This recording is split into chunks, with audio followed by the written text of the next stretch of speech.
Hello. I've been MIA because honestly, I have given up on YouTube. So, but I've been wanting to do this video for a long time, like making every Judy Garland film from my least favorite to my favorite. But I never really tried because there's 33 movies, and I just was like, that's a lot of films to watch. Um, and so I decided to do my very first Judy Garland marathon, leading or watch a movie every day leading up to her birthday. I could do with Audrey, and I did it.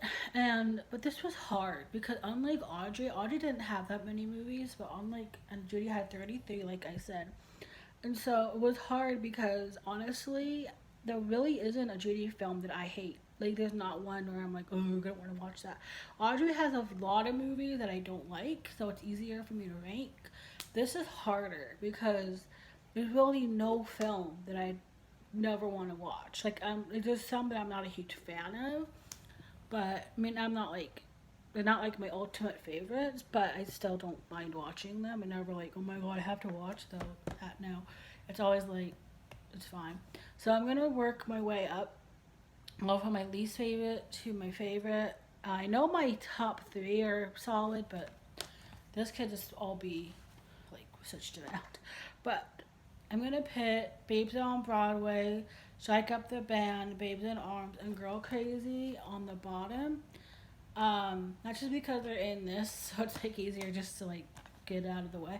But there's a lot of blackface, and there's lots just like stuff that I'm not a fan of, and I know it was a time, and I know that I maybe shouldn't made it just because of that. But I mean, Girl Crazy doesn't see. I don't. I watched it. I don't remember. I know like these three have Babes on Broadway, Psych Up the Band, and Babes in Arms has like real bad blackface. Um, Girl Crazy, I don't remember. I don't think that it does, but I don't remember. But still, I mean, it's at the bottom because yikes. And then I Pigskin Parade. This is 30. Okay, 33, 30, 32. I'm not gonna do that. Okay, this is just like the four movies on the bottom. It's just printed four movies that are like not in the set, and they're all at the bottom. Okay, next is Pigskin Prey. This is Judy's first film. It's really, it's a lot of people in this movie. It has Jack Haley. He would go on to play this Tin Man in The Wizard of Oz. Betty Grable, and I mean, I'm sure there's other people that I don't really know, but this one's it's cute because it's her first movie, but it's nothing like I never want to watch it by itself, and that's what I've determined is like if I don't want to watch it without having a marathon, then it's probably not one of my favorites. So Pigskin Parade. And then I decided to put some of her movies that are like this again. Not it's her movie, but it's not like she's not like the it's not like a Judy Garland film. This okay, and then Broadway Melody of 1938 has Robert Taylor and Eleanor Paul. Yeah, you know what I'm trying to say. They it's their film, but she's in it. She has he has a part in it, and Betty Upton is in it, and they actually have a dance scene, sequence together at the end of the film. The film itself is really good. Like, take away the Judy scenes, it's really good. But again, it's not a Judy film, so that's why it's not up higher. But it's still good. And then we have Words and Music. Again, it's not just her movie. It has Gene Kelly and Mickey Rooney and Serthan, Lena Horne, Perry Como, Betty Garrett, oh my god, Janet Leigh, Vera Ellen, which I always forget she's in. I love Vera Ellen. But yeah, this is the other one that's not really her movie. So again, I'm not count it as a Judy movie because she's not the main. It's not just her. And then another one is Till the Clouds Roll By. And it has Angela Lansbury, Frank Sinatra, Robert Walker, who was in another movie with her before this. And it has Lena Horne and Dinah Shore. So yeah, it's fun though. These are, I mean, I'm not saying they're bad. They're really good, but it's not her. She's not the main star in the movie. And then I watched I watched them all. The next is Thousand Shear. This is a lot better quality of a thing, I think. But again, it has Gene Kelly. It has so many people in it. It also has Mary Asher. It has Margaret O'Brien. It has Frank Morgan, who played the wizard in Wizard of Oz, if you didn't know. Lucille Ball. So yes, there's a lot of people in that. And then next is Thoroughbreds Don't Cry. Honestly, I don't remember. Like, I watched it, I did, but I don't remember much about it, and that's why it's at the bottom. Because if I can't remember a movie that I just watched this month, I don't know. I mean, again, it's not a bad film. It's just like I never remember it. Everybody Sing is another one that I watched, but I don't remember it. I can't. Every time I watched this like 3 times, and I never remember anything about it. But let's see if it comes back to me while.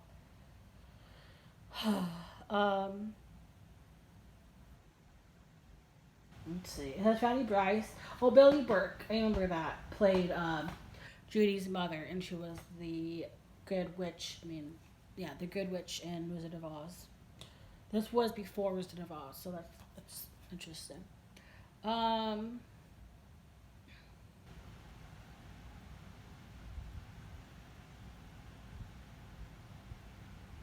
yeah, this one's kind of it's not the greatest.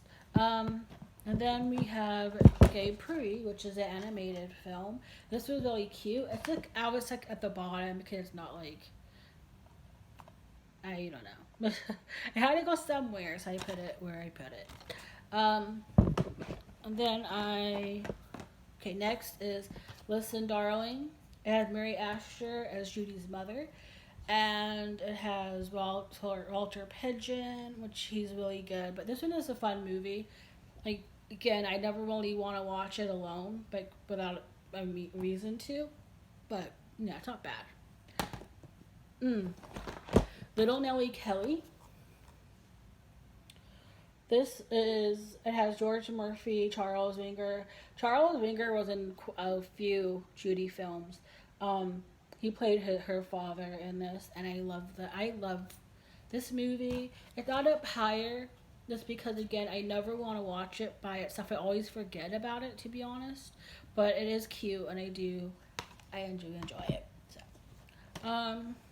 then we have Life Begins for Andy Hardy. I couldn't figure out what Andy Hardy film I preferred over the other.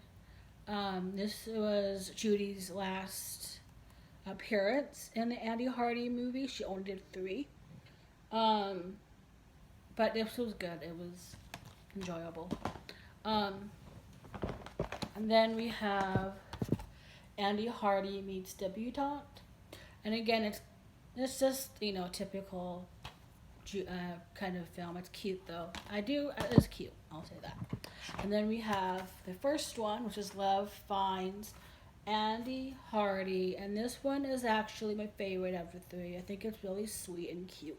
And it's the beginning of a beautiful friendship between these two. You knew each other before this, but they became best friends. And this was like the start of that. So we love that. And then I put The Clock. I know a lot of people, this is like amazing to them. And the first time I watched it, I didn't like it at all. Now watching it again, it did grow on me. I will say it grew on me, but it's still not one I want to watch without needing to. But yeah. And then Ziegfeld Girl. This is another one. It's not just about Judy, but this one is obviously more of a high quality type of film than the other collab movies that she was in. And it has Jimmy Stewart in it, and it has Hedy Lamarr and Lena Turner, and Charles Winger again plays her father.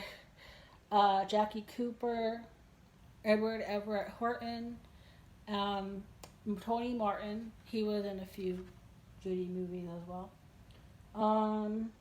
So yeah, it's fun. It's a fun movie. It really is.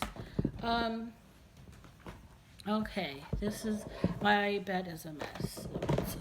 Just 33 movies on this bed right now. Okay, then it's in the good old summertime. Ironically enough, most of this takes place during Christmas time, but the beginning is summer, and then we go into the Christmas, and there's a very young Liza Minnelli at the end of this movie. But it also has Buster Keaton, and I love Buster Keaton. It also obviously has Van Johnson, and it has S.Z. Sakal from Casablanca and a lot of other things. But I love him, and I love this movie. And then next is the Harvey Girls. This has Angela Lansbury, and it has oh my god, I always forget if it's Ray or Roy. Okay, Ray Bolger, who played the Scarecrow in Wizard of Oz. Ray and Judy were really good friends, so, and it was nice to see them collab. They danced together in this movie, and it was really, really cool to see that. But there's a scene where Judy and Angela and Lansbury and a bunch of other women get in a bar fight, and it's the best. It's one of the best scenes ever. It also has Marjorie Main, who I love, and she was in a few Judy movies. So, yep, Harvey Girls. Next is Filled Follies. This is another collab movie, so I'm going to call it. I know it's probably not what it's called, but I'm from the internet world, so this is a collab movie. And this one is really good. It had Lucille Brimmer, Lucille Ball, Fred Astaire, Fanny Brice, Judy Garland, Katherine Grayson, Lena Horne, Gene Kelly. I don't know who James Milton is, but he's in this as well. Victor Moore, Weird Skelton, Esther Williams, and William Powell. And why this is so high up on the list is Gene Kelly and Fred Astaire's dance number together. That's iconic. I know this is about Judy, but that scene's iconic. And this one is just great. It's just really well done. So, high quality movie. And then presenting Lily Mars.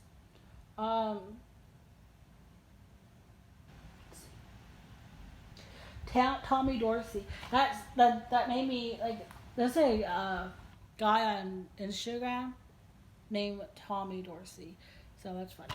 But this movie presenting Lily Mars, I had forgotten about it. I'd only seen it once, and I had no idea what it was actually about. I forgot.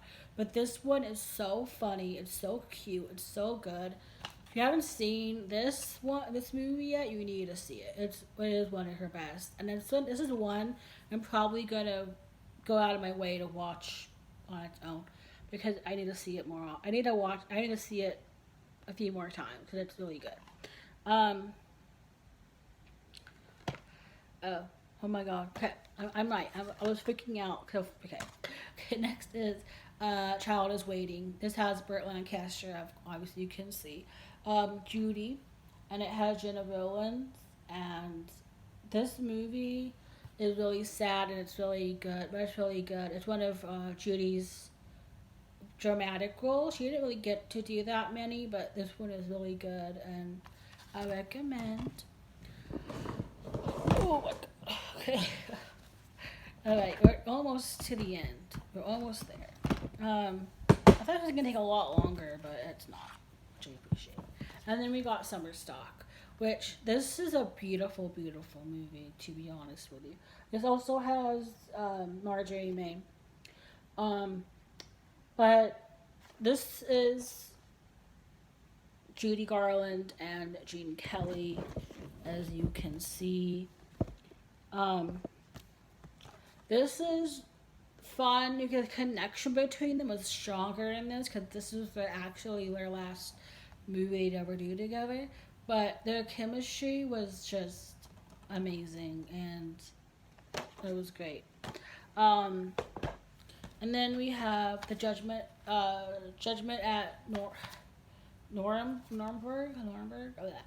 You know what I mean. It also has Hunter Tracy, Burt Lancaster, Richard Widmark, Marlene Dietrich, Maximilian Schell, and Montgomery Clift, and Judy Garland as Irene Hoffman. This one is dark and it's hard to watch, but it's again a very dramatic, important movie, and everybody did a really good job. Judy obviously did a very good job, so yeah, it's good. And then completely different tone. We have Easter Parade. Um, Obviously it has Fred Astaire and it has Ann Miller, and this one is so happy, and Peter Lawford's in it as well. But this is just a happy, chill film. Interestingly enough, Gene Kelly was actually supposed to be in this, but he broke his leg, so they had to have Fred come in and do it for him. But this is a really, really good film. Obviously, it's up high, so yeah. And then The Pirate, which is another Gene and Judy movie. A lot of people don't like it. I don't. I love it. I think it's really fun. So, The Pirate. There's also As Glad as Cooper, and I don't really know anybody else, but yeah, good movie. Okay. For Me and My Gal. This is Gene Kelly's very first movie he ever made, and Judy was basically like teaching him how the cameras worked and how about timing and pacing. Like she was like his acting teacher during this movie, and she was also teaching him how to dance for the cameras, because dancing on stage is different than dancing in a film with cameras, and you have to do things, time things different ways and do things differently. She taught him how to do that. And I had to dance. He knew how to dance, but like I'm talking about like for the cameras. And this movie is my favorite of the three. I will have to say though, I think Summer Stock is the strongest of the three, but this one's my favorite just because again their first collab, Gene's first movie, and I just love the storyline, and it's such a good storyline. It's actually a true story, so it's interesting. And that's all. It's George Murphy. He was in another Judy movie, but it's so good. It is so good. I recommend it. This one I have only watched once by itself, but I'm gonna be watching it more because it's good. And then I Could Go On Singing. This was her last film, and it was a good movie to end a career on. She was just amazing in it. It has Dirk Bogar. I don't know how to say his name. You can see his name. There you go. But it's very dramatic. Again, it's another dramatic movie. She didn't do that many. So we have so far Charlotte's Waiting, Judgment at Nuremberg. I Could Go On Singing, and then we have one more. So she did 4 dramatic films in her career.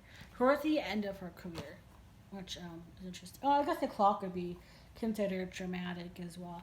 So it's technically 5, but yeah. And then we have A Star Is Born. This is her other dramatic movie. This film, I was obsessed with. I saw it, I would watch it multiple times a week for a while. I've seen it so much, and this is, in my opinion, the best A Star Is Born ever made. And I think what makes her performance so great is that it's not based on her, obviously, but a lot of it was very similar, or kind of reflects her feelings and what she was going through at the time she was filming this. So I feel like her performance was just very real and really not really, she didn't have to try so hard to act, because a lot of her emotions in this, while filming this, were where they needed to be for her to play this role and just be in this movie and play it really well the way that she needed to play it. Because I'm not gonna. This isn't like me wanting to like dig and tell you stuff that was going on with her at this time, because it's just me ranking her movies. But this was a really hard time for her while filming this movie, and again, just her performance really reflects her mindset that she had during this film and around this time. And I just think all of that contributed to a wonderful, wonderful performance. And in my opinion, this is her best acting performance she ever gave. So, we love that. Okay, this is my third favorite. Second favorite is Meet Me in St. Louis. Marjorie Main is in this one as well. It has Margaret O'Brien. Mary Astor plays Judy's mother. It has Lucille Bremer, who was in Filled Follies. But yeah, and then you have Tom Drake, and then there's an actor who is never mentioned ever. Why? But the father in this, I always forget his name, but you know him. You know who he is. I like him. But this movie is so cute. It is so happy. It's like, except for like, there's like one scene where it's kind of dramatic, but mostly it's like really, really fun. And I love the family, and it is such a feel-good film. So I recommend. And then I think you could all know what the number one movie was gonna be. But Wizard of Oz. This film is just perfect to me. This is my like ultimate comfort watch. Whenever something's going wrong, I watch it and it makes me happy. If I'm sick, I watch it and it makes me happy. If it's gloomy outside, anything. Even if I'm happy, I watch it. Doesn't really matter. But mostly, if I'm in a bad place mentally or anything, I watch it and my mind is happy. So this is my like serotonin in a film. But yeah, that's it. I did it. I finally did it. And I don't think this is gonna change, because honestly, you could interchange so many of them, but because like honestly, again, I don't hate any of them. There's not one where I wasn't excited to watch it. So I mean, obviously, watch them all. If you love her, watch them all. There's nothing wrong with doing that. But this is my ranking, and that is all. Goodbye.